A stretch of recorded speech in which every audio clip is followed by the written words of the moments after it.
definitely was. He did say he was a wrestling fan before. I think he's a huge fan. Yeah, you know what I mean. So like, he is a multi-millionaire. He's doing it because he wants to do it, you know. Yeah, because he has the resources to do it, to request it, to demand it. Yeah. I think they're crazy businessmen. And the Prime deal also. Because they're like, I think they're still under 30, both of the brothers. Yeah, like I thought that Tyson and Jake Paul thing was like incredible, just for what it was. Like the fact that the spectacle of it.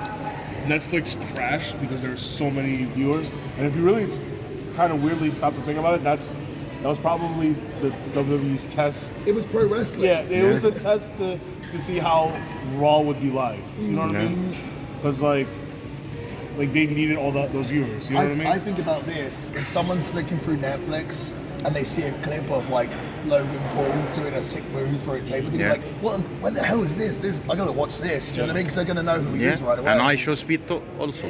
I didn't even know who he was till I watched the Royal Rumble, but apparently he's got like 50 million. Yeah, because of the spear. He Yeah. didn't do bad. He did great. He did great. Okay. Yeah. But like, that's a lot more than the majority of wrestlers. So, But is it harming wrestling to get a YouTuber as a wrestler? No, for us. I think it's Away from Logan Paul. What's that? Away from Logan Paul. I think maybe if like Logan Paul, he's actually credible because he's in shape, he's a boxer, all this kind of stuff. Yeah. You know, when like Bad Bunny did really great as well. But Yeah, and the Jackass guys was Sami Zayn. I hate it. Yeah, but they still made it work. You But know? it helped Zayn afterwards It did. because it showed how good Zayn is a worker And his ranges. and carried all those people. Yeah. So in the long run, it helped all that. I felt like it got the nod, so he went to the bloodline afterwards. Yeah. You know what I mean? If he didn't do the stuff with Jackass, he wouldn't have done. You know what I mean? He was always a great worker. But yeah, go ahead. I was gonna say I actually see wrestling turning more this way. I think they've seen all the super fights that like the Paul brothers have done and all that kind of stuff, and been like, we can just do this in pro wrestling, right? Like, let's get two massive personalities, train them to have a match, and they do it, and we'll sell millions of pay-per-view or whatever it is. Like I can see it turning more that way. The diehard fans are not going to like it or like the idea of it, but they're still going to watch. Yeah, for us in the Middle East, we hate it. But also, like the casual, what you need is the casual fan on a regular basis. You know what I mean? And it's kind of like what you were saying. It's like we don't like the loyal fans are always going to be there, even when the product stunk. All the fans still watch. Do you know what I mean? And so it's like they're just trying to build and build. It just seems like it's just getting bigger and bigger. Like I personally don't think this is hot as the Attitude Era, but they're making more money than ever, right? So You will get loyal to intrigue, the interest. They start watching it once. If you get the right content, you will watch it again, right? The next time. What's happening is you have all these followers coming and going, and the aim is to keep in the end the result plus, not minus. That's why you need the YouTubers. And YouTubers is statistically just reaching out to 35 million viewers like I Show Speed. Statistically, you will have a boost of more viewers and speeding up the weeks of winning those viewers somehow differently. And then you will lose a lot of them, and some will stay, become loyal. So that means they have to keep trying to find more YouTubers, more influencers for the reach. The button, this button is called the cheap pop, you know? Yeah. Well, so. I think about this quite a lot. Like our generation, when we were kids, like the biggest celebrities were like movie stars, pop stars, and like basically like that, sports stars. But like now, I think about the young people. Like the most famous people to them are like influencers and YouTubers and TikTokers. You know. If you look at WrestleMania 1, right? Cyndi Lauper. All those stars that were there at that time. Like that was the Logan Pauls, that was the I Show Speeds of that time. Slow Albano and Liberation. Because there was no social media. Exactly. So like that's the only way wrestling is going to be relevant is if it's still in the mainstream. So they need to have that. And rub, the MTV deal, And honestly, the I Show Speed thing, the reason why I didn't have a problem with it is because if he came in and started bumping all the wrestlers, then it'd be like, But he came in and he just got his ass kicked, so it was perfect. He put over, and that clip, I think, went like super viral, had millions and millions of views. And he didn't pretend to be a wannabe wrestler. No, exactly. Triple H called him, you have to replace him, go in. Okay, but also look at the wrestlers that it put over, the storyline it put over when they knocked down Tozawa, that caused Triple H to say, "Hey, Speed, you're next." His reaction, his reaction was like, "That's but I Show Speed's reaction to like being shocked, that's what got him famous in his streaming thing. So it literally did what he did on stream to the Rumble. You get what I'm saying? So it's funny because I was watching it, the Rumble, and I had a few friends over. Yeah. One of my friends works at WWE in production. He was there. And when I didn't know who I Show Speed was, so when like Braun and that killed him, I thought the boys were taking liberties with him. Like, what are they doing to like a celebrity? I was like, this is not good. But then my friend explained to me, like, I guess this is kind of I Show Speed's gimmick. Like, he just gets beaten up. And I was like, oh, okay, so you wanted them to. And I thought that got Braun over pretty. Like, think about this, right? So they're trying to get Braun over as a big star. You know, not everyone knows who he is yet, right? And it's like, so they have him kill this I Show Speed, then that video gets seen 200 million times, and it's like, that's kind of getting him over, huh? So I Show Speed, really, he was there to get himself over, but he was helping get other people over, right? And he couldn't say no to Triple H. I guess Triple H is the one who told him, hey, you have to go. He's like, oh, wait, what? Stephanie the also. viral video didn't show it too, but like Otis, Yeah. he got over too because they threw him to Otis, and then you know what I mean? Like, so like he put people over on top of making a viral moment, which helped both like WWE and iShow like get up, you know? And you think about it, pretty much typically when celebrities come in is to get the celebrity over, sometimes at the expense of the wrestlers. And that wasn't the case, you know? But this is also the era of collaboration. Yeah. Like, Yes. So social, the only way social media, like YouTube, like everybody's doing it, it's collaboration with every, your content mixes with my content. So now like WWE is taking that influencer route and taking different identities and putting it in their brand. Yeah, you know what I mean? very So right. like it's. They seem to be collaborating with everything. I think they've seen, obviously, just even joining. I think that's just TKO as a whole, you know, because obviously it's a collaboration as it is. And I think they've realized that's the way forward, it seems, right? It's the business is changing a lot. Well, keep in your mind, there's the organic, healthy growth is not anymore possible so easy for you know WWE.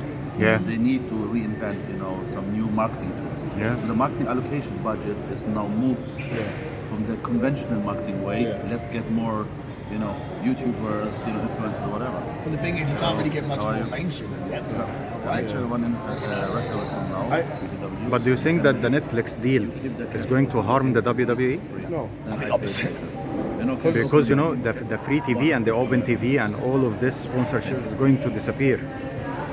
But I think Now TV as a it's whole an is. opportunity for TNA and I think AEW it's to good go for the on business TV. because I think. So this is what I'm thinking. Yeah. I think the stream wars. If Netflix is going to pay $5 billion for WWE, maybe we can get $1 billion for QPW for Amazon or HBO or whatever it is. You know what I mean? So I would assume all the stream. If WWE does well, all the other streaming services are going to be like, we should have wrestling too. Exactly. Right. Yeah. And like wrestling as a whole is actually not expensive programming, really can be, but compared to movies and stuff.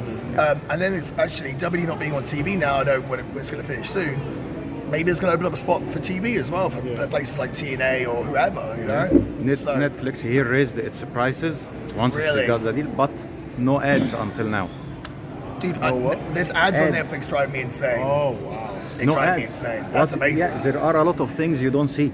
No. Okay. Yeah? Well, I don't watch it every week. But this is not because they don't know. They want to get ads, but they do not have the mechanism to do it until now. It's funny because I watched the debut episode of Raw. I haven't watched Raw in years, and I watched it because it was on Netflix and they have it. Yeah. But I did get a little tiresome of the commercials. I mean, I get it, I understand, because like the only reason there's a show is because of the commercials. Some right? people here cancelled their subscriptions. They unsubscribed. Because they put the price up? No, because of The Rock. Because of the commercials? Yeah. He broke the kayfabe at once, so the guy said that he destroyed the road to WrestleMania. I must admit, because I have Peacock as well, because of W's on there, and their archive. And I do feel a little, because there's like, I guess you can get one package that has commercials and a more expensive one that doesn't. Yeah. But like, I think I don't like the fact that you pay for it and there's still commercials. Yeah. That's kind of, to me that's not cool, but I guess but like it's still brand new, so I guarantee you they're gonna find a way for it to. They're gonna find other ways of showing the advertisement without showing the advertisement. Yeah. Like when they do like the Mountain Dew wrestling match. Yeah, you know what I mean? But like I like that though. It's not like it, if you look at real sports, there's a lot of things that are branded that you literally will see. That's true. And like it kind of makes wrestling look like a real thing now. No, like I remember seeing the new ring and even that new venue on that first Raw. Like that's like a state of the art. Yeah, I think I heard something. I could be wrong, but like it's like face recognition, and it's the only way you can like enter some weird shit. And then like they have like buttons on the side of the seats where you can pick. Like they'll have questions, but it might not be for Raw, but like for that venue, like there'll be questions, and you get to vote yes or no. So like it's a state of the art building. That's that cool. first Raw was a state of the art venue. So I've been told this, right? I don't know if this is right, but I've been told. So this is how WWE can become even bigger, right? Remember they invented it for the deep fake? Yeah. And now they're using it for entertainment. You know? Yeah, well, I do wonder with the AI, right? So you've seen these when they have like concerts now, and you can see like Tupac or whatever, and it's someone, and they put the thing on their face or whatever. I wonder if WWE has all these like IPs. In years' time, they're going to be able to like do, I don't know, using AI, do like Macho Man versus Eddie Guerrero or something. Can you imagine? That would be cool. That'd be that would sick. be awesome. I will say though, out of all the art forms that are or media that's out now, I don't think pro wrestling like AI has a threat on pro wrestling. No, because like It's all movement. the characters that are over, like it's from the heart, it's from the soul. Yeah. Like you know what I mean? You can't make a Cody Rhodes. You can't make a villain. You know what I'm saying? Like, But we think that now, but maybe they can eventually. And they'll be like, you know what? We've got these wrestlers who want all this money, and some of them got bad attitudes. Let's just use AI. that's true. I mean, it comes down to money at the end of the day. You know, I mean, I hope you're right. But I know in Hollywood now people are kind of scared, right? Because you know they're trying to buy out actors' IPs essentially. It's kind of weird. By the way, about the soul, do you think that Cody is going to sell his soul? I don't think that he's going to be healed. I think with Cody, honestly, I wouldn't be surprised if. So clearly they obviously want Cody to be the big guy, right? Yeah. But before, you know, history, when they've really pushed a guy and been like, he's our guy, a lot of the times the fans have rejected them. They did it with Cena for a while, they did it with Roman. I think they're trying to give Cody like trials and tribulations and make it look like, you know, I think that thing with The Rock, where The Rock took the match from him last year or the year before, I think maybe that was even at work, do you know what I mean? Because they want the Cody. I think Cody lost the first time because they want the struggle, and they think if we just push him right away and make him win and beat everyone, the fans might end up rejecting him. Exactly. So I actually think it's probably good for him, you know, all this stuff, honestly, because it's making him almost like an anti-hero, you know? Because The Rock, if he wants to stay, to choose somebody to be his champion, it would be Drew McIntyre, because they stayed in touch. Yeah. But they don't be get cool. Drew over at this time. I think ultimately, like, it seemed like, from what I got told, the bloodline versus bloodline was supposed to be Rock's bloodline versus Roman's bloodline. Yeah. And then I guess the thing with the Rock like fell through. Yeah. And so that's why the backup was kind of like with the other Solo and whatnot. So I don't know, maybe they're going to come back to that. Like it'd be cool if Rock did Mania this year, but I have no idea. It's kind of up in the air, right?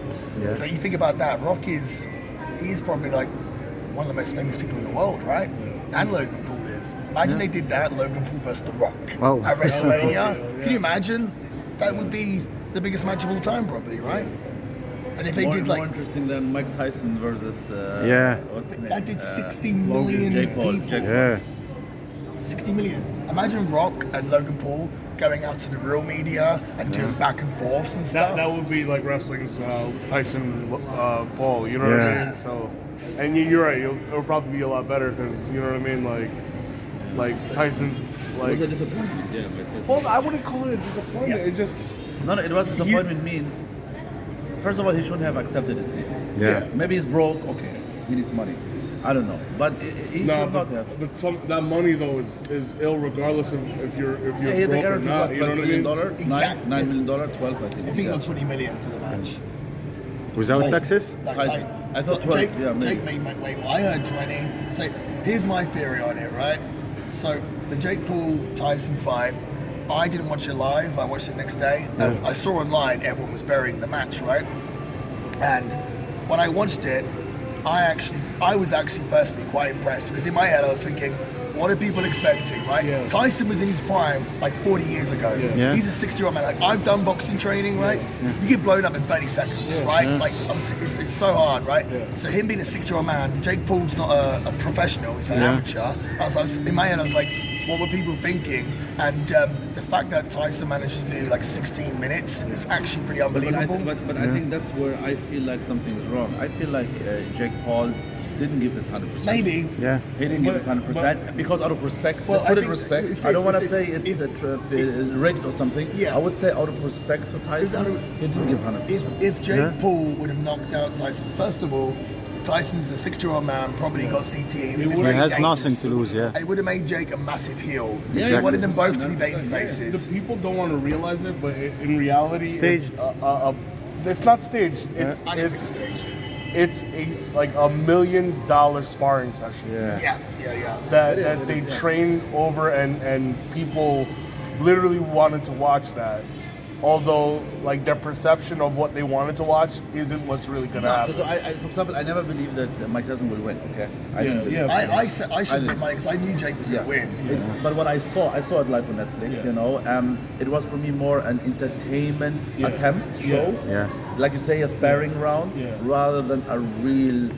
You know, because Jake Paul doesn't hate Mike Tyson. You have this background story and something behind it. It's like, hey, two friends, let's do something, let's make money out of this. I think and this, if you're Mike Tyson, right, and someone comes up to you, you're 60 years old, someone comes up to you and goes, right, we're going to pay you $20 million, right, you're going to get to be in the biggest fight of all time, you're going to get to be, like, relevant and everything again, like, why would you say no? Of course he's going to be like, I get the whole like protecting your legacy and stuff, but he said before, he's like, I don't care about legacy, like I'm going to die one day. It's just like, you know, and I don't think this hurts what he was before at all.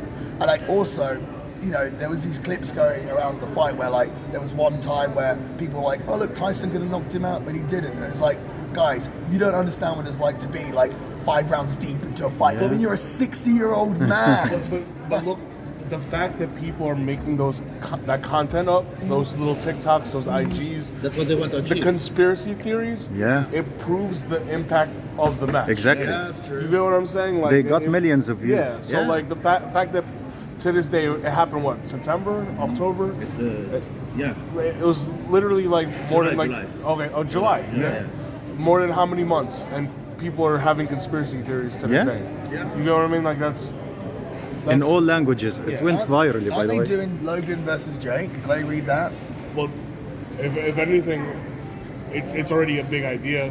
People are talking about it and saying that it's a rumor or not rumor. But did you see about how the conventional sport generally goes more and more into cross ideas of content? What could we do to make it more interesting? But this is also sad.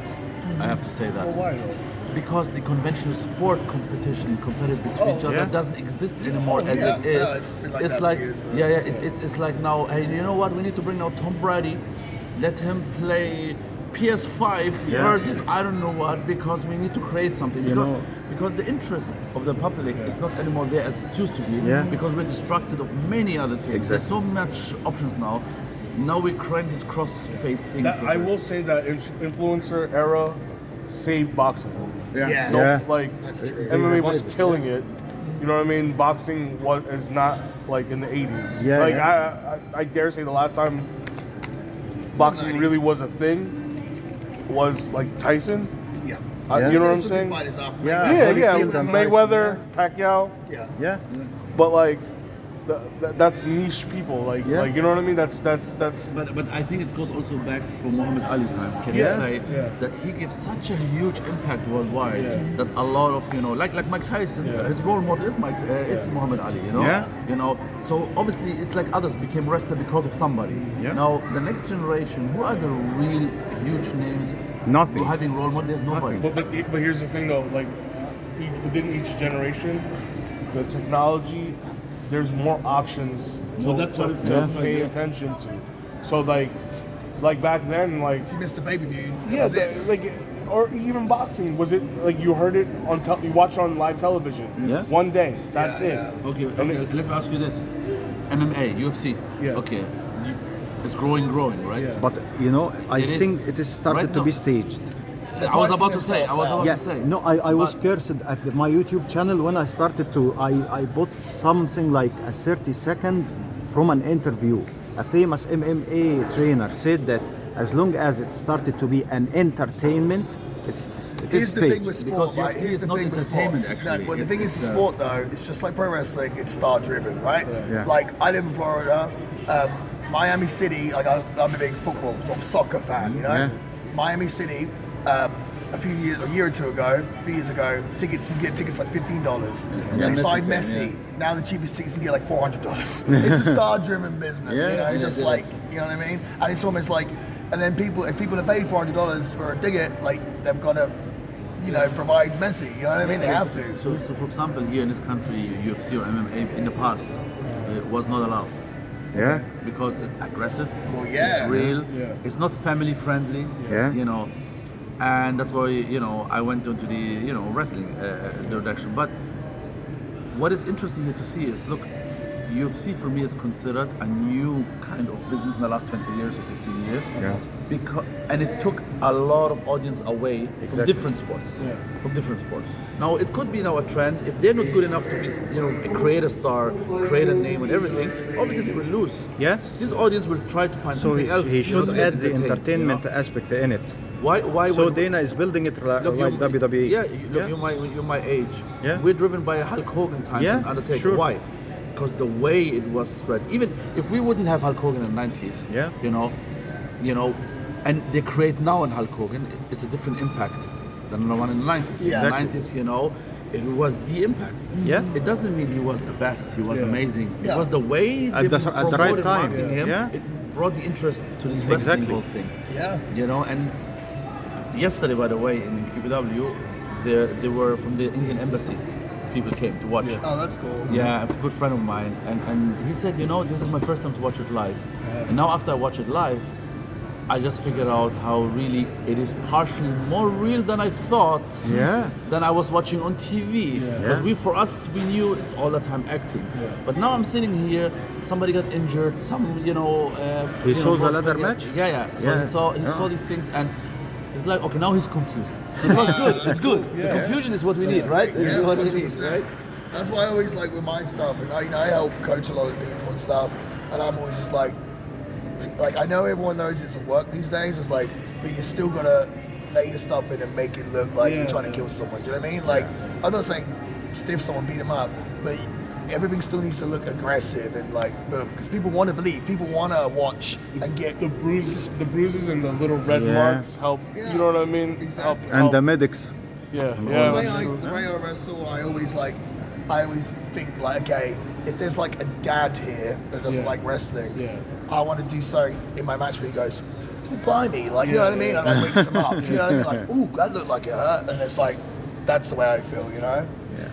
I feel like, okay, so you always want to try to make them believe, but I think the best job is to make them think for at least 2 seconds Yeah. that you're not really sure what's really going on. Yeah, I You know what I think mean? so. Like, And I think the big fuck, this is why, like, the beginning, like, because obviously there's some spots in wrestling that kind of not very believable and ridiculous. And that's why I always tell people, like, don't do those spots for, like, the first thing of the match. Like, I'm going to do a really good lockup, a really good headlock, a really good wrench, maybe a really good back elbow, boom. It's like, that stuff, they can believe, and then they'll get into it, and then they'll be more willing to believe maybe like an Irish whip, or you know what I'm saying? So it's sometimes when the guys try and do too much fancy stuff straight away, it just, people look at it and go, they don't look like they're trying to hurt each other. You know what I'm it's like saying? a dance instead of a athletic competition. Exactly. You know? Yeah. It's also the little things too, like if you do something big, go for a pin instead of like, you know what I mean? Yeah. Totally. Yeah. That's when there was the Rumble the other night. It was good that Ben was in it, because I was just, all the guys at the Rumble, and I was like, guys, please, like, keep trying to eliminate people.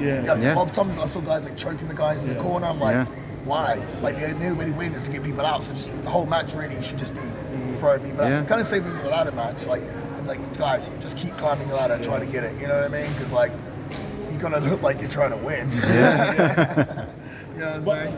But even, okay, so I'm not saying this ladder match, but a lot of ladder matches like kind of lose focus of the fact that people have to rush up there.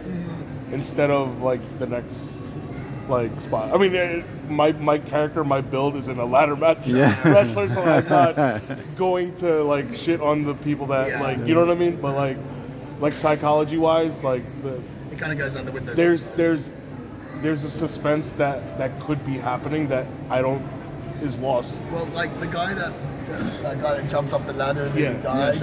Oh, sorry, He stood on top of the ladder. Psycho. Yeah. Would he not just grab the belt? Yeah. Yeah. Like maybe. Okay, so I will give him a little bit credit. He at least took the time. Yeah. To climb up one place And look around. and like at least he made a physical story of whether or not he should go here or destroy this other person. Granted, he destroyed it. Like he didn't destroy it.